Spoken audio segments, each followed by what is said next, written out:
इसी भैंसली कांड प्रकरण में कई सारे तांत्रिकों पर जो हमने ये कंप्लेन करवाई है, तो कंप्लेन के बाद कुछ ने तो मठ में आकर के बाकायदा नियमानुसार सार्वजनिक रूप से माफ़ी भी मांगी है, और कुछ ने मुझे फ़ोन किए हैं, कुछ लोग पंचायतों को लेकर के आए हैं।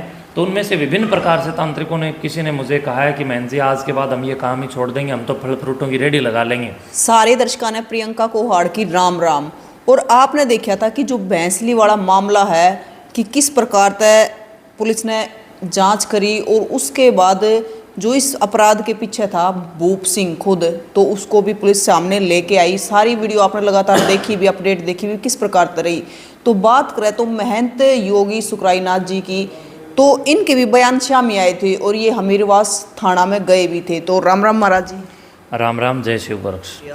हमीरवास थाने में मैं इसलिए गया कि बंधुओं, जैसे आपने मेरे इसी आपके चैनल पर पहले भी वीडियो देखे हैं, जब ये पूरा पुलिस ने खुलासा किया, इससे पूर्व ही मैं बार बार बोल रहा था, अन्य कई चैनलों पर भी मैंने बहुत बोला, प्रयास किया कि भाई ये सारा का सारा साइंटिफिक मामला है, विज्ञान का मामला है और पाखंड का मामला है। लेकिन मैं समझता हूँ कि लोगों ने, बहुत सारे समाज ने जागरूकता भी दिखाई। इसी दरमियान कुछ ऐसे लोग सामने आए जिन्होंने कहा हम आत्मा से बात करा दें।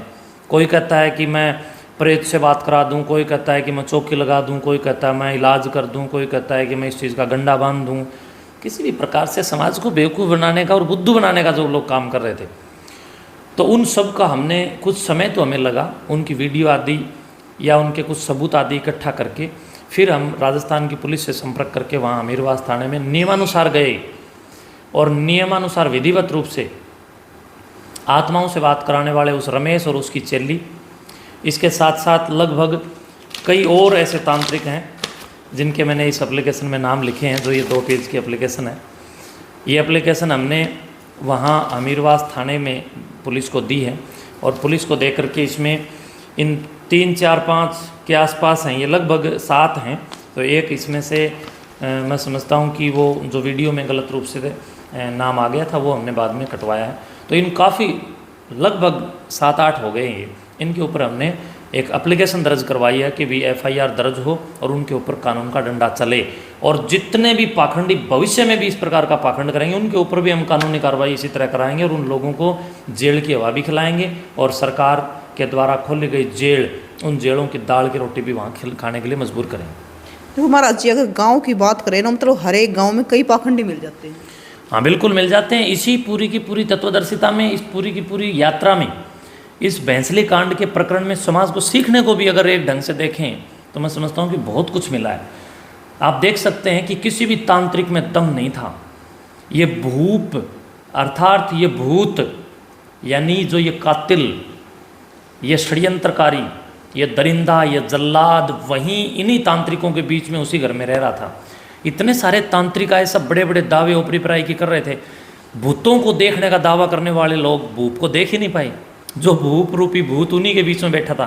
तो यानी ये सब के सब छलावा और छद्म वेशिता है, इनसे आप बचें। ये एक फरेब है, एक झूठ है, एक मिथ्या है। और मैं समझता हूँ कि इस समय समाज को तो अवश्य जाग जाना चाहिए। और रही बात तंत्र विद्या की, जो ये लोग बड़ी मात्रा में षड्यंत्र कर रहे हैं वो इसलिए कर रहे हैं कि समाज के जो प्रबुद्ध लोग हैं वो चुप्पी साधे बैठे हैं। हम जैसे लोग जितने भी समाज में साधु संत हैं वो जब चुप रहते हैं तो गंदे लोग, मैं समझता हूँ कि एक हो जाते हैं और अपनी बरसाती मेंढक के रूप में सामने आकर के समय समय पर समाज को लूटते हैं और छलते हैं और आपकी जेबों पर डाका डालते हैं। बंधुओं, इसी दरमियान इसी भैंसली कांड प्रकरण में कई सारे तांत्रिकों पर जो हमने ये कंप्लेन करवाई है, तो कंप्लेन के बाद कुछ ने तो मठ में आकर के बाकायदा नियमानुसार सार्वजनिक रूप से माफ़ी भी मांगी है और कुछ ने मुझे फ़ोन किए हैं, कुछ लोग पंचायतों को लेकर के आए हैं। तो उनमें से विभिन्न प्रकार से तांत्रिकों ने, किसी ने मुझे कहा है कि महन जी आज के बाद हम ये काम ही छोड़ देंगे, हम तो फल फ्रूटों की रेडी लगा लेंगे, आप हमारे खिलाफ पुलिस कंप्लेन मत करो। किसी ने कहा कि हम सुधर जाएंगे महाराज जी, हमारा नाम सार्वजनिक करोगे तो बच्चों के लोग शादी भी नहीं करेंगे। तांत्रिकों ने विशेष कई प्रकार से अपने अपने यहाँ पर आकर के मेरे सामने निवेदन रखे। तो मैं समझता हूँ कि एक सामाजिक प्राणी होने के नाते, एक समाज का जिम्मेदार व्यक्ति होने के नाते और नाथ संप्रदाय के आई पंथ की प्रमुख गद्दी पर विराजमान होने के नाते मुझे ये भी सोचना पड़ता है कि हम क्या करें और क्या ना करें। तो बड़ा सोच समझ करके मैंने फैसला लिया है कि कुछ पर तो जिन्होंने माफ़ी मांगी सुधर गए, उनको छोड़ दिया। और जो लोग नहीं सुधरे, अभी तक मिले नहीं है, पुलिस उनके पीछे, उन पर हमने पुलिस कार्रवाई करा दी है। और आगे भी मैं इस बात की चेतावनी दे रहा हूँ कि कोई भी पाखंडी अगर पाखंड करेगा, समाज को बेवकूफ़ बनाने का प्रयास करेगा, धर्म के नाम पर गंदगी फैलाएगा, तो उसके ऊपर सुकराईनाथ एड्डी रगड़ देगा। हम लोग साधु संत इकट्ठा होंगे, ज़रूर हम एक संगठन बना रहे हैं और जिसमें कुछ अच्छे पत्रकार भी हों, कुछ अच्छे संत भी हों, सैनिक भी हों, चिकित्सक भी हों, शिक्षक भी हों। वो उन लोगों का एक संगठनात्मक जो ढंग होगा, मैं समझता हूँ वो समाज के लिए एक प्रेरक होगा और इन पाखंडियों के लिए कहीं ना कहीं जेल का रास्ता दिखाने का काम करेगा। महाराज जी देखो, ये तो आपने करवा दिया, लेकिन बहुत सारे अगर पत्रकारों की भी बात करें या फिर सोशल मीडिया पे बात करें तो मतलब खुद इन पाखंडियों को बढ़ावा दिया जाता है। कुछ पत्रकार पत्तल चाट बन गए हैं बंधुओं।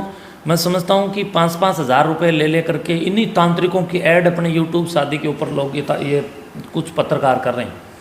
मैं समझता हूँ कि यूट्यूब आदि के माध्यम से, टीवी आदि के माध्यम से, अखबार आदि के माध्यम से इन तांत्रिकों का प्रचार होता है और समाज फिर इन तांत्रिकों के प्रभाव में आता है और वहाँ जा करके मैं समझता हूँ कि लुटता है। इनके ऊपर भी हम कार्रवाई करेंगे। मैंने 2015 के अंदर, 16 के अंदर भी लगातार करवाई थी और पिछले काफ़ी सालों से कितने सारे तांत्रिकों को हमने पुलिसिया कार्रवाई करवा करके अंदर भी करवाया। कानून का सहारा और जन जागरूकता हम अंततः करते रहेंगे और आखिरी तक करते रहेंगे।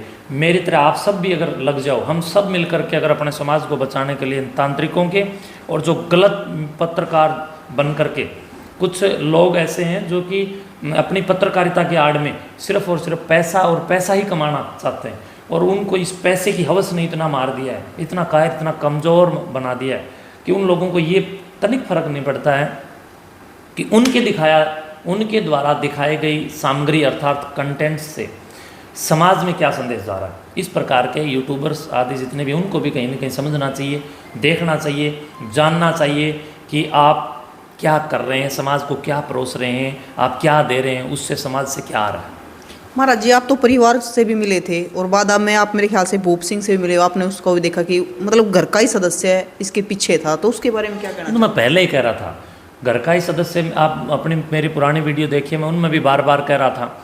और अभी भी मैं जब वहाँ गया तो पुलिस मेरे सामने ही उसको लेकर के वहाँ पर आई और उस व्यक्ति के तो चेहरे पर तनिक भी मानवता का कोई सिकन भी नहीं थी। उसके चेहरे पर थोड़ी सी भी ये नहीं थी कि मैंने इतना बड़ा कोई द्रोही या द्रोह किया। इस प्रकार के व्यक्ति राक्षस होते हैं, ये साइको लोग होते हैं, मेंटल लोग होते हैं, हमारे बीच में रहते हैं, हम इनको पहचान नहीं पाते हैं। और मैं समझता हूँ कि अब पुलिस को और भी ज़्यादा इसमें कुछ तथ्य प्राप्त हुए हैं। बारबिट यूरेस नाम जो जहर और सोडियम, 2 चीज़ें तो पहले मिली थी, अब पुलिस ने ये यहाँ तक भी मैं समझता हूँ कि बताया कि और भी 2-3 प्रकार के पॉइजन मिला करके बच्चों को मारा गया था। तो ये समाज को समझने की ज़रूरत है। विज्ञान के ज्ञान की आवश्यकता है। प्रकृति के क्रमबद्ध सुव्यवस्थित ज्ञान को विज्ञान कहते हैं बंधुओं। जहाँ सदृढ़ता है, जहाँ अनुसंधान है, जहाँ तटस्थता है और जहाँ पूर्ण खोज है, वही विज्ञान है। उसी विज्ञान पर भरोसा करें, किसी तांत्रिक पर भरोसा ना करें। और ये जो भूत जैसे भूत हैं, इन और भी ऐसे भरे पड़े हैं, भैंसली गांव में ही नहीं बल्कि और भी गांव में भरे पड़े हैं। इनको समय रहते हुए पहचानो, वरना ये ज़रूरी नहीं कि अपने बच्चों तक ही ये डायन बन सकते हैं, डाकू बन सकते हैं, चोर बन सकते हैं, राक्षस बन सकते हैं, ये पड़ोसी के बच्चों को भी खा सकते हैं। हम सब जागरूक रहें। जो व्यक्ति अपने औलाद के लिए राक्षस बन सकता है, वो आपके बच्चों के लिए भला क्या नहीं कर सकता। तो ऐसे लोगों से सावधानी की ही आवश्यकता है, समाज में अवेयरनेस की आवश्यकता है। तो महाराज जी हमारे पास मतलब आपकी वीडियो देखी, लोगों ने मतलब देखा भी महाराज जी कितने सही बोल रहे हैं, तो मिलने के लिए फ़ोन भी आते कि महाराज जी का नंबर चाहिए हमें, तो कहाँ मिले, कैसे मिले? प्रिय बंधुओं, ये आपकी बिल्कुल सही बात है। बहुत सारे लोग मुझसे मिलना भी चाहते हैं, अभी फ़ोन बहुत आते हैं, मित्र प्यारों के भी फ़ोन आते हैं, जो जान पहचान के लोग उनसे उनके पास भी लोगों के फ़ोन आते हैं। देखो, हर किसी से मिलना तो संभव नहीं हो पाता है, क्योंकि मेरे पास व्यक्तिगत रूप से भी बहुत फ़ोन आते हैं और मेरे बहुत काम होते हैं। सारा दिन समाज के लिए कार्य करता हूँ। जिस किसी को भी मेरे से मिलना हो या किसी भी प्रकार से अपनी कोई आप मेरे से अपनी हेल्प या पाखंडी तांत्रिकों के खिलाफ कोई सूचना देना चाहते हो, तो हिसार ज़िले के हांसी स्थित नारनौंद कस्बे के खेड़ी जालब के पास गांव कोत कलाकोत खुर्द में आप जब आएंगे, वहाँ आकर के किसी से ये पूछेंगे कि महायोगी दादा कलाईनाथ कालापीर मठ कहाँ है, उस मठ में आप आइए, बड़ा प्रसिद्ध सुप्रसिद्ध एशिया महाद्वीप के, भारतवर्ष के, हरियाणा प्रदेश का, हिसार जिले का बड़ा शानदार मठ है। आप मठ में आइए, अगर मैं नहीं मिलता हूँ तो मठ में बड़े बड़े दान पात्र लगे, उनके अंदर आप अपना कुछ भी सुझाव है तो लिख करके डाल सकते हैं। और मठ में आप आएंगे चतुर्दशी के दिन तो मैं यहीं मिलता हूँ, चतुर्दशी के दिन। उसके सिवाय मैं रोज़ गांव में समाज के अंदर ही रहता हूँ। फिर भी अगर कोई मिलना चाहता है तो कोत कलां दादा काला पीर मठ में आइए, यहाँ आपको मिलने के मैं समझता हूँ कि यहीं चांस बनेंगे, मैं यहीं मिलता हूँ। महाराज जी एक सवाल और, मतलब कुछ लोग पाखंड के खिलाफ बोलते हैं लेकिन उसको धर्म के साथ जोड़ दिया जाता है। देखिए, धर्म के मायने ही लोगों ने बदल डाले। अब आजकल जो धीरेन्द्र शास्त्री जैसे लोग जो पाखंड फैला रहे हैं, ये भी सेम ये ऐसी ही घटना है। जैसे आप देखो, सैकड़ों तांत्रिक निकल करके आ गए थे भैंसली कांड में। लोगों ने सोचा भी ये तांत्रिक में से कोई एक आधा सच्चा होगा, कोई सच्चा नहीं पाया। इसी तरह समाज जब भैंसले गांव में इतने तांत्रिकों के द्वारा जो बहका हुआ था, धीरेन्द्र शास्त्री से भी ऐसे ही बहका हुआ समाज है। एक दिन आएगा वो, जिस दिन इन पाखंडों की भी पोल पटियाँ खुलेंगी, जब इस समाज को समझ में आएगा। तो मैं समझता हूँ कि धर्म वो नहीं है जो तुम्हें इन तांत्रिकों के द्वारा, पाखंडियों के द्वारा दिखाया जा रहा है, बल्कि धर्म वो है जो आपको वेद के द्वारा बताया जा रहा है, दर्शन के द्वारा बताया जा रहा है, या आदर्श दिनचर्या की गुरुकुल पद्धति के अंदर बताया जा रहा है। धर्म को समझें, एक बार शास्त्रों का अध्ययन करें, पाखंड का नहीं। तो भी आपने पूरा का पूरा भैंसली कांड है जो देखा भी था और सुना भी था, क्योंकि उस टाइम पर अगर बात करें तो सबके ये था कि अपने आप आग लग जाए। उस टाइम पर फ़ोन भी इतने आए भी हम इलाज कर देंगे, हम न्यू कर देंगे, लेकिन आखिर में इलाज करा सिर्फ पुलिस ने, पूरी जांच करी। पुलिस ने जांच, इलाज किया पुलिस ने, इलाज किया विज्ञान ने, इलाज किया ज्ञान ने, इलाज किया सरकार ने, और इलाज किया जांच ने। तो इसलिए मैं समझता हूँ जांच निष्पक्ष अगर होगी तो बड़े बड़े परत उखड़ती हैं और फिर पता चलता है कि इसके अंदर रस कितना है और गंदगी कितनी है। तो भैंसली कांड की जांच, राजस्थान पुलिस धन्यवाद की पात्र है। भैंसली कांड की जांच विज्ञान की जीत, और विज्ञान इसके लिए शुभकामनाओं की पात्र है। और महाराज जी कहीं ना कहीं एक संदेश भी बहुत अच्छा गया समाज में। मैं कहता हूँ बड़ा जेन्युइन संदेश समाज में गया। अभी भी नहीं जागे तो कभी भी नहीं जाग सकोगे। मतलब शायद वो है ना, अधूरा रह जाता ना, उसकी जांच नहीं होती तो लोगों तक वहीं रह जाता कि ये भूत प्रेत ही है। अगर उसकी पूरी जांच हुई तो वो सामने आ गया। हाँ, मैं यही तो कह रहा हूँ ना, साइंस आपको ये बता दे कि साइंस एक अनुसंधान है। जब मैंने आपकी पहले वीडियो में भी कही थी कि जो लोग आपको डराते हैं तो आप समझिए कि वो आपको अंधेरे में ले जाने का प्रयास कर रहे हैं। अंधेरे में ले जाने का प्रयास अर्थात वो अपनी कंपनी की बैटरी बेचना चाहते हैं। तो इन तांत्रिकों ने और इन मौलवियों ने, मुल्लाओं ने, पादरियों ने और पाखंडियों ने, पुच्छागरों ने, इन लोगों ने, इन जल्लादों ने समाज के अंदर माहौल ही ऐसा क्रिएट कर रखा है कि इनकी संख्या ज़्यादा है और हम जैसों की संख्या कम है जो जागरूकता फैला रहे हैं। तो जिनकी संख्या कम है उनकी बात पर ध्यान समाज कम देता है। लेकिन आप देखिए कि दूध से ओरिजिनल घी थोड़ा सा ही निकलता है, लस्सी बहुत ज़्यादा होती है, लेकिन लस्सी की वैल्यू क्या है और घी की वैल्यू क्या है, ये समाज को समझना ही पड़ेगा। तो भाई आपको भी बताना है कि मतलब आपने जो सारा का सारा मामला देखा था, उसके बाद जो जितने तांत्रिक आ रहे थे वो तांत्रिक कहाँ है, उनका क्या कहना है? क्योंकि जब तो वो कह रहे थे कि मैं इलाज कर दूंगा, न्यू कर दूंगा, मैं न्यू कर दूंगा, ये फलानी का है, काली माता कर भी रहे थे, बहुत सारे उड़ाए भी हैं, खड़े भी रहे हैं, तपस्या भी कर रहे थे खड़े होकर ने। तो लगातार ये चीज़ चलती रही है, लेकिन आखिर में रिजल्ट आपके सामने था कि इसके पीछे अपराध था, और वो भी बहुत बड़ा अपराध। पूरे परिवार को मारने की साजिश करी गई थी, लेकिन 2 बच्चे और दादी को भी मार सका भूप सिंह। तो आगे की भी मतलब अब आपने बताना कि महाराज जी की बातों से आप कितने सहमत हो, क्या कहना चाहते हो? अगर सहमत हो तो अपनी राय जरूर बताओ और तस्वीरों को ज़्यादा से ज़्यादा समाज में फैला दो ताकि पाखंड खत्म हो जाए। फिर मिलेंगे, जय हिंद।